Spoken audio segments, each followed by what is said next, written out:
స్తంభం ముట్టుకోవలసి వచ్చింది. ముట్టుకుని కదిపాడు. ఓయ్ కలయా కలయా అని పిలిచాడు.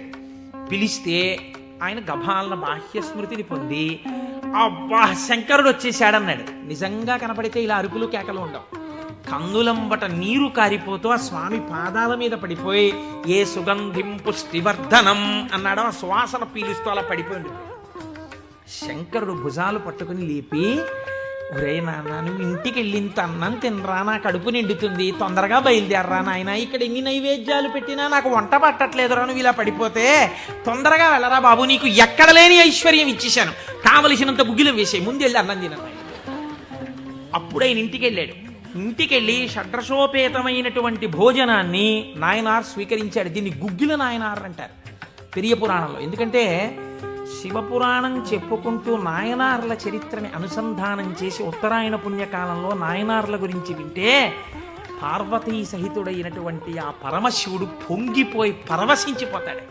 అందుకే లౌకికమైన ఉదాహరణలు మానేసి అవసరమైన చోట నాయనార్ల చరిత్రలే కలిపేద్దాం. ఇలా 63 మంది నాయనార్ల గురించి నేను చెప్పగలిగితే నా జన్మధన్యం అయిపోతుంది అని ఒక నాయనార్ని కలిపాను ఇవాళ. కనుక ఒకనాడు ఒక విచిత్రం జరిగింది. భక్తి అంటే ఎంత చిత్రంగా ఉంటుందో చూడండి. ఈ గుగ్గిల నాయనార్ జీవితంలోనే ఆ పక్కనే ఉన్నటువంటి రాజ్యంలో ఒక శివలింగం ఒకటి ఉంది. ఆ శివలింగం మొన్నను మేము కంచి వెళ్ళాం. కంచి వెళ్ళినప్పుడు శివలింగం ఇలా ఉంటుంది, గొట్టంలాగా కింద వెడల్పుగా ఉంటుంది, పైకి వెళ్ళే కొద్దీ సన్నగా ఉంటుంది. అటువంటి శివలింగం ఒకటి బాగా ఎత్తుగా ఉన్నటువంటి పీఠం మీద ఉంది. ఒక చిన్న పిల్ల ఆ శివలింగం దగ్గరికి వెళ్ళింది. అరమరిక తెలియని పిల్ల. ఆ పిల్ల వెళ్ళి చేతిలో ఒక తుమ్మి పువ్వు పట్టుకుని వెయ్యాలనుకుంది. ఆ పీఠం పట్టుకుంది, ఎగిరింది, ఎక్కింది, అందలేదు.